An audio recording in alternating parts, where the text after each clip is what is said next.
Number 2. My family and I had just moved into a 2-story house in Westfield, Wisconsin. My brother Logan was 5 and Aiden was 7.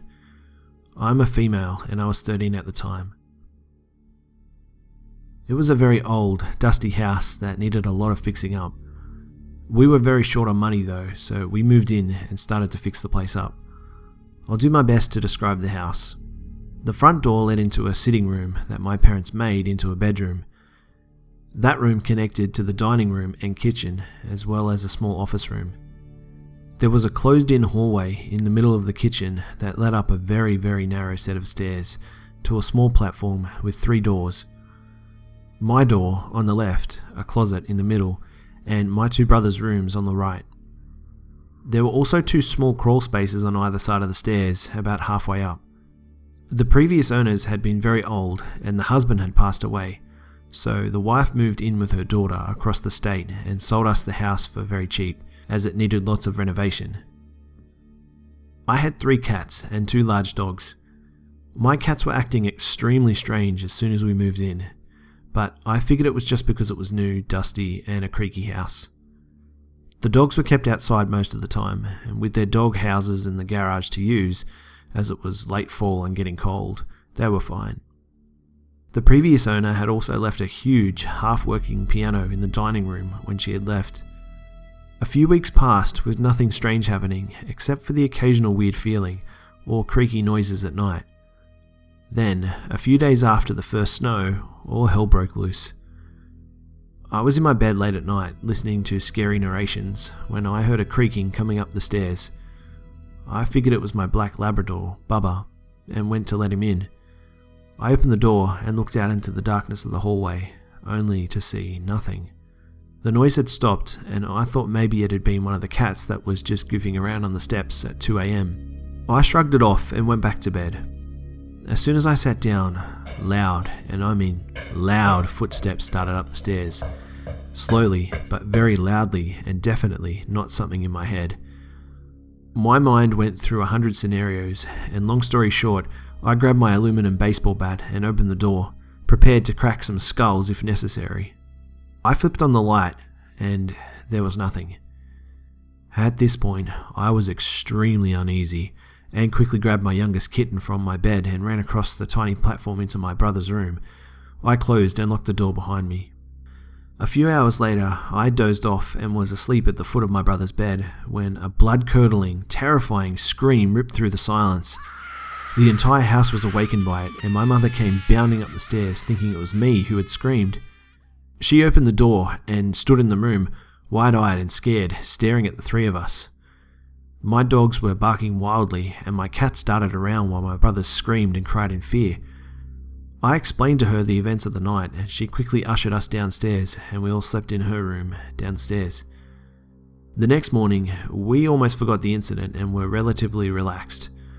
I was heading outside, walking my dogs, and was heading back towards the house when I heard my mother screaming and crying. I dropped the leashes and booked it back to the house, terrified only to see my mother lying on the ground outside the open back door, clutching her wrist and screaming. I screamed at my stepdad to take her to the hospital, to which he told me to shut the fuck up and sit down, as he calmly and slowly rolled a cigarette. I got pissed and called an ambulance. They came and got my crying mother. She had broken her wrist and needed surgery and plates put in to repair it. She told me that she had been going out to the garage to get a box of kitchen supplies, and she felt like someone had pushed her off of the back step onto the ice when she slipped and smashed her wrist. A few days later, she was home and I could finally rest a bit easier. I'm extremely protective of my mother and my brothers, and her hospital stay was hell on my psyche. All was well for a few days, and then the footsteps and screaming started again. It woke up the neighbours even. We were beyond scared, and one night, while my parents were out, I decided to take matters into my own hands. I locked my brothers and I into a room, thunder and lightning rumbling and flashing outside. A week later, we were packing our things to move out of the house. I finally got the courage and curiosity to open those crawl spaces. I climbed inside the one on my side of the hall and turned on my flashlight. My mum waited behind me to help me out. It was extremely narrow and dusty, In the far back corner, there were a few crayons, a small teddy bear, and stains all over the floor that looked like old blood splatters. It smelt horrible in those crawl spaces. In the other one, there were drawings all over the walls and dead mice so old that they were mummified. A few days later, we moved into my mum's friends. Needless to say, that house terrifies me and will always terrify me no matter what. Number 1. In 2012, when I was 24, I lived in a small rural town called Chatsworth in the state of Georgia. It borders vast wilderness and mountain areas, lots of forests nearby. Some more background information though.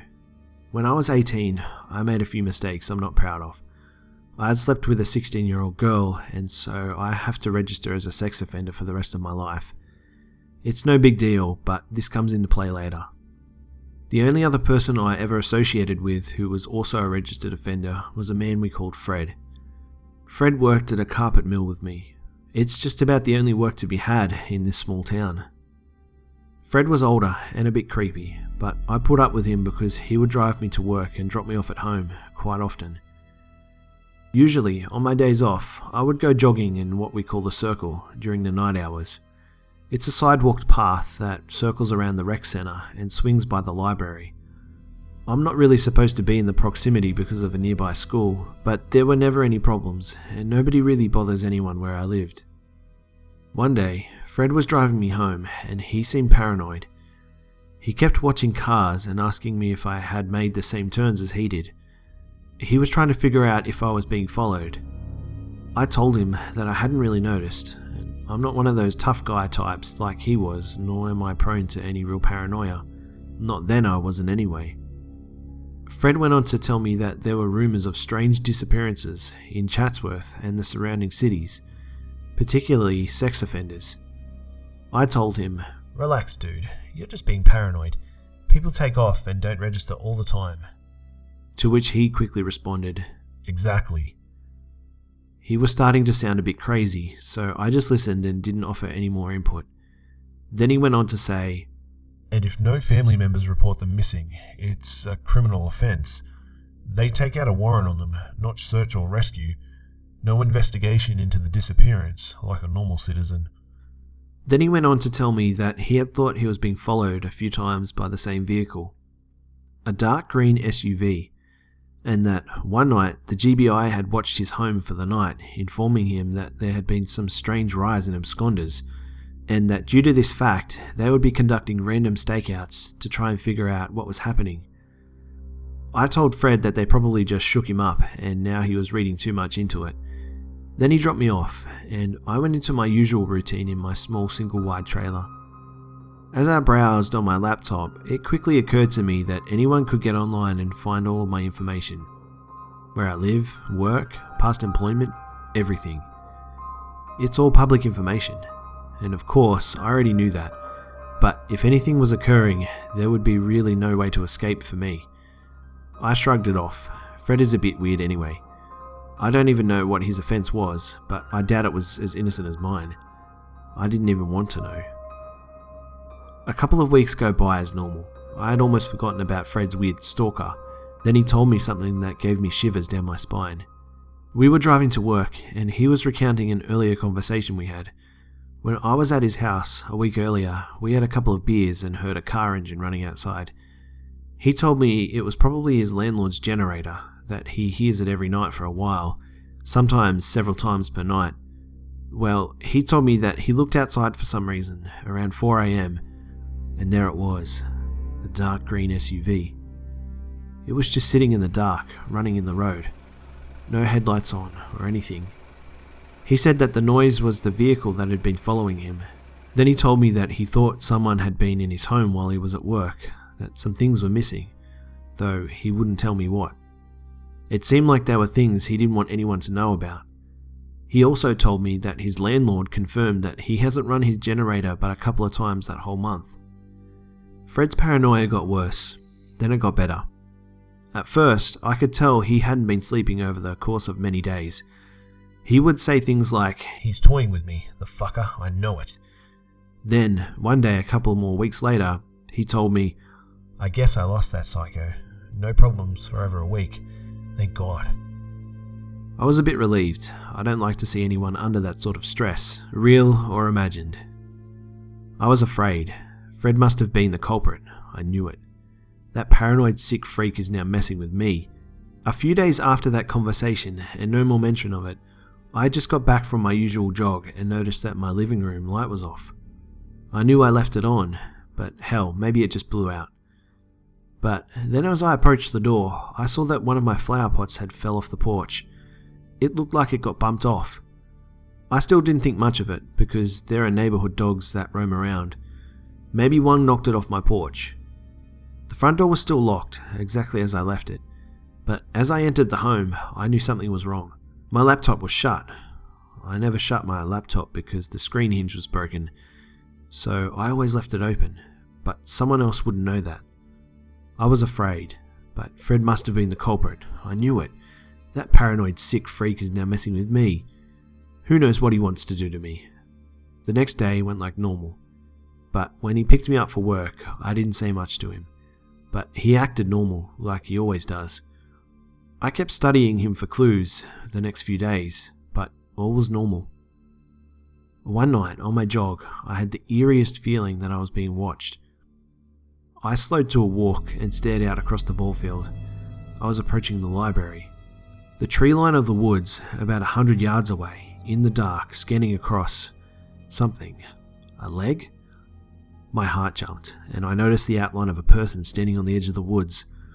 I could barely make him out, but I could see he was holding something up to his face with both hands. It reflected the streetlights for a moment. I just kept walking, but at a faster rate. This man looked tall and thin, not short and fat like Fred. I really can't picture Fred going through all the trouble to walk out there anyway, especially in the dark. Who does that? Walks in the woods around the rec centre and stands in the dark. When I got back to my trailer, I decided to do some investigating. The keyhole had scratch marks underneath it. Some looked fresh, some looked old. I had never noticed them before. Maybe they were already there when I started renting the place. I don't know. But I didn't want to ask the landlord if something was damaged before I got the place. It just wouldn't have sounded right. I forgot about everything, for a while. About a week later, I was waiting for Fred to pick me up for work. He was running late. Fred had his flaws, but he was always early. Always the exact same time. Fred was like clockwork. His entire routine was, and so was mine. Shit, how could he do this? I'm calling his phone. No answer. I call work. No answer. Well, long story short, I ended up calling into work that day and never heard back from Fred. Ever. The following few workdays consisted of me calling a cab to take me to work. One day, my supervisor asked me if I had heard anything from Fred. I said no. The bastard left me hanging and quit his job without letting me know. Well, we haven't really heard from him either, but his mother has been calling us asking, and so has his parole officer. I didn't even know he was on parole, but this was enough information for me to become very worried. Everyone seemed to forget about Fred over the week. It was like he never even worked there. It was so astonishing to really think about how someone could vanish from the face of the earth without any concern being raised a week later. About a half a month went by before the incidents began, again.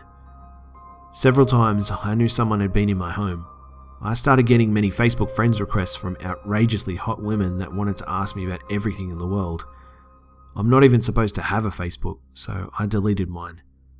Something weird was going on. Often my webcam light would just come on by itself. Sometimes my emails would be read, ones that I hadn't read. I changed my passwords, then they got rechanged. This happened many times. I knew someone was hacking into my accounts. The other IP addresses that logged into them showed other countries, so I knew they were using proxies. The creepy happenings during my jogs continued. One man jogged toward me and bumped me hard. He had on a hood, so I didn't see his face. But the way he just kept going, it seemed intentional, like he was fucking with me. I saw glints of light in the bushes while jogging. I dared not investigate them though. Then, one night jog seemed normal, until bright headlights came flying down the road. A road in a school zone. You just don't go flying down this road. It's between a high school, a library, a hospital, and right near the police station. It flies up, a truck, I think, and just as I think it's about to zip past, the brakes hit hard. There's a bit of a screech of tires, and the high beams come on. I can't see anything. Then it slowly creeps by. I have the overwhelming feeling that a shark is circling me. As it passes by, I see it's the dark green SUV, a Chevy Trailblazer. It passes by, and I never see the face of the driver. I had begun to research the absconders, the sex offenders who have moved and not registered their new addresses. They had almost quadrupled in my area in the past 4 years. Suddenly, and it stayed that way with some minor verifications over those 4 years. I searched for missing persons in my area. Fred was not listed. Maybe many are not. But 6 of them in those past 4 years were also absconders on the sex offender registry. Before that, there were only 2 listed that were also absconders. If I went back 3 years before that, no listed missing persons were sex offenders. But as I thought about it, Fred wasn't listed. Who knows how many have gone missing? The number of absconders from the sex offender registry was 10 to 16 more than usual per year for the last 4 years. Hell, I thought. You're just being paranoid. Relax. You'll end up like Fred. End up like Fred? How did Fred end up anyway? This was a rough time for me, to be sure. But it seemed like something I could completely forget about until something would happen. Then it was always harmless enough to creep me the fuck out, but then I could forget about it again. I went back to my jogs for a while and had no more issues during my night jogs until the night it happened. I was approaching the area between the library and the local hospital about 3 a.m. Anyone from Chatsworth will have a clear picture in their mind of this area. Catching my breath, I slowed to a walk, taking in the serene stillness. The cool air was rushing down my throat, and my heartbeat was going fast. I was looking over towards the hospital, the only thing with any activity, but there wasn't anyone outside at the moment. It was so still, so calm, and deserted. Deserted other than the parking lot behind me I'd already passed. Someone had left their vehicle there. The vehicle I saw a couple of minutes previous and paid no mind to. The SUV. I went to turn and see and felt something pop. It hit me right in the butt cheek. A man approached, not walking directly from the vehicle, but from the direction of the woods. I'm shocked, and I look at my now burning numb backside, and a large projectile, like a dart with a coloured fuzzy ending, protruded from my back pocket. I was trying to run away and remove the dart, realising it was stuck in me through my pants. I was fumbling, stumbling. It began to get hard to focus and hard to hold myself up. Everything became heavier, and if I can just make it to the fucking hospital, if I can just get up the road and cross it. I keep looking behind me, then in front of me. He's getting closer, and the road seems further and further. I just can't make it to the damn road. How can I even get to the hill leading up to it? What am I doing? Where am I? Things keep getting more and more distant. I have some vague memories, I think, of being carried, of being rolled onto something metal that I'm laying against. Something with wheels at the bottom, but upright. Some vague memories of sitting in a passenger seat watching streetlights go by. Then lots of trees. Lots of trees for a while. Dirt roads, mountain roads, being rolled onto something again. Someone talking to himself. Maybe to me? I can't tell. Everything is just so incoherent. I have some dreams, though I can't remember them, aside from that they were very weird. I awaken and it's still night. What? No, I can't remember it being daylight. What? Daylight in the woods? When? I'm just totally out of it. I'm restrained to a tree. My pants were wet. Yes, I urinated on myself, apparently. My hands are restrained, above my head.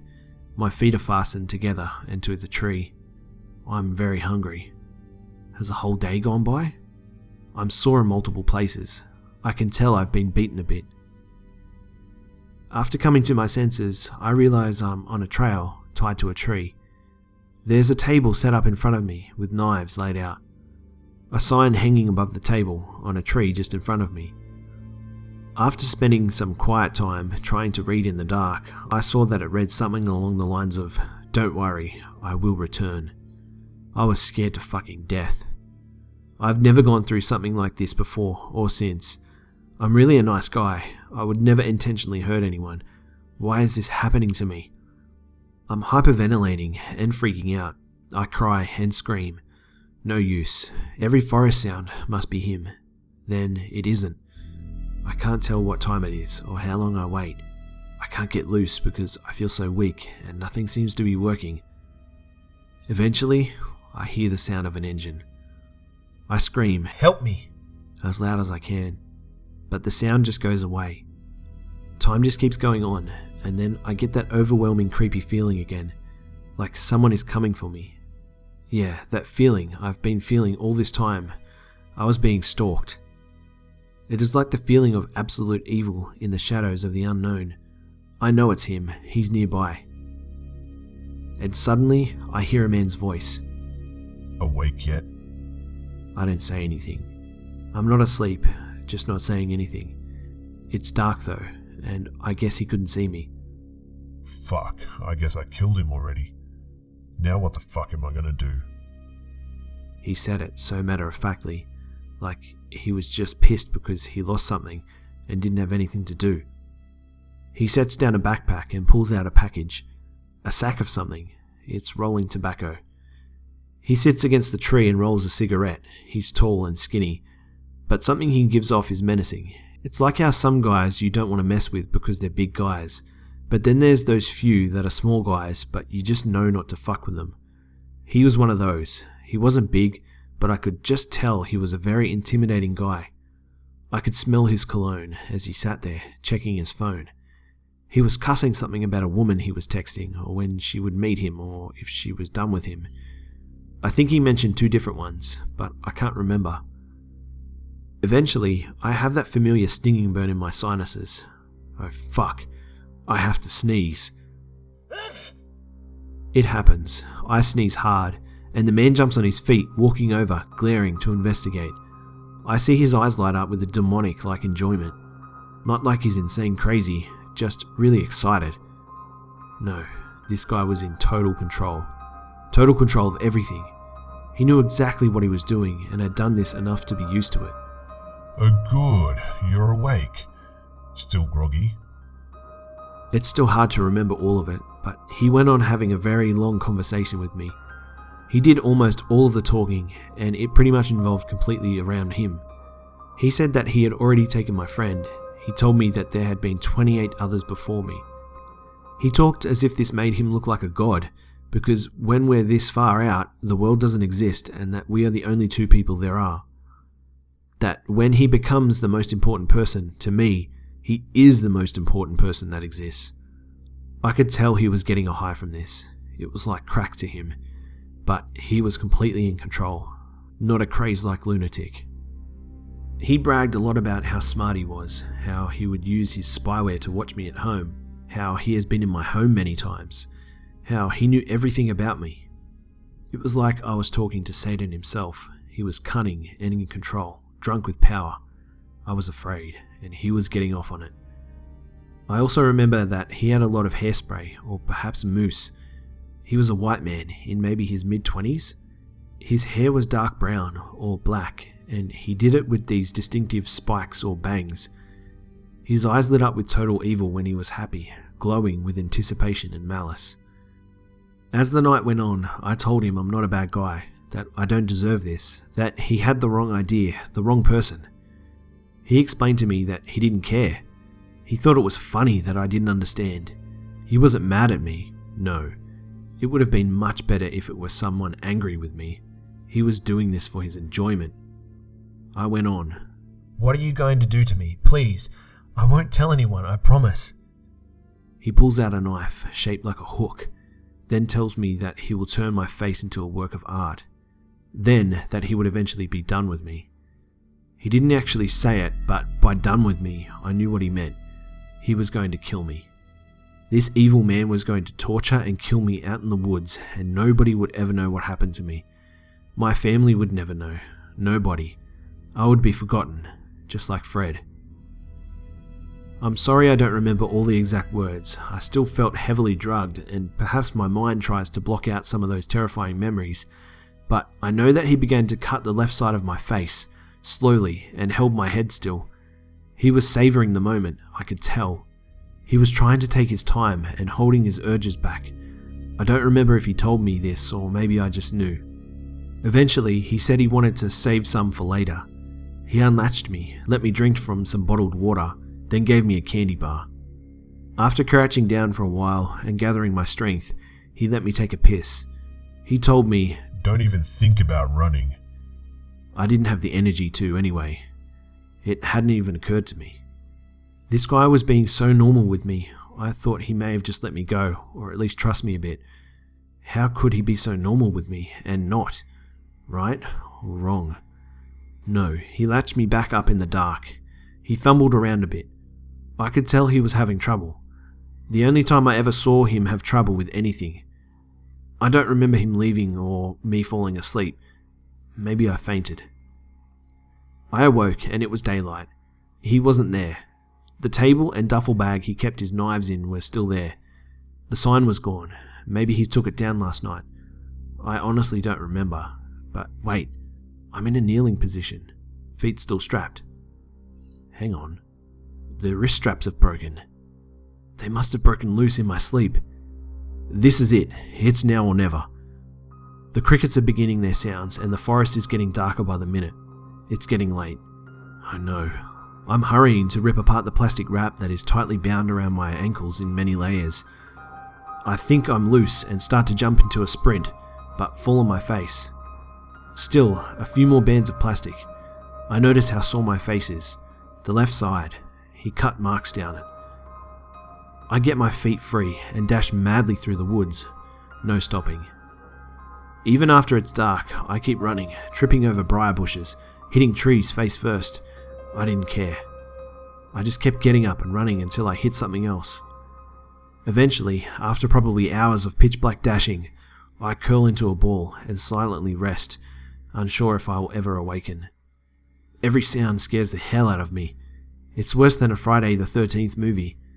This guy is menacing and smart. The next morning, I make it to a farm, then to a local highway, 411. I didn't even bother packing my belongings when I got home. I grabbed my wallet and essentials, left the computer, and caught a bus to another state, where I have family. It's 100 miles away from Chatsworth, Georgia. It still scares me though. I couldn't tell the police because I would have to explain too many things I had screwed up and done wrong. That man is still out there. I doubt he's just stopped as well. No. Someone like that doesn't just stop what he's doing. He can always get online and find me, no matter where I go. And now, I have a horrifying memory every time I look into the mirror. The scars on my face, they are his art.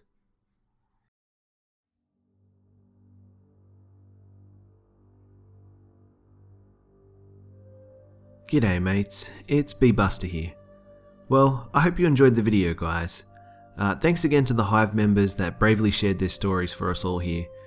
And for the chance to have your story feature in a video, you can send your stories to my email, which is in the description below. And keep them coming guys, as this channel relies upon your stories to continue. And just to let you guys know, I'm going to try and begin working on my second channel next week. I'll be trying to develop a consistent routine alongside this channel, and I have some ideas about how to construct my week to make the most out of both channels. But this channel will always be my main channel, so don't go worrying that I'll just become another gaming YouTuber or something.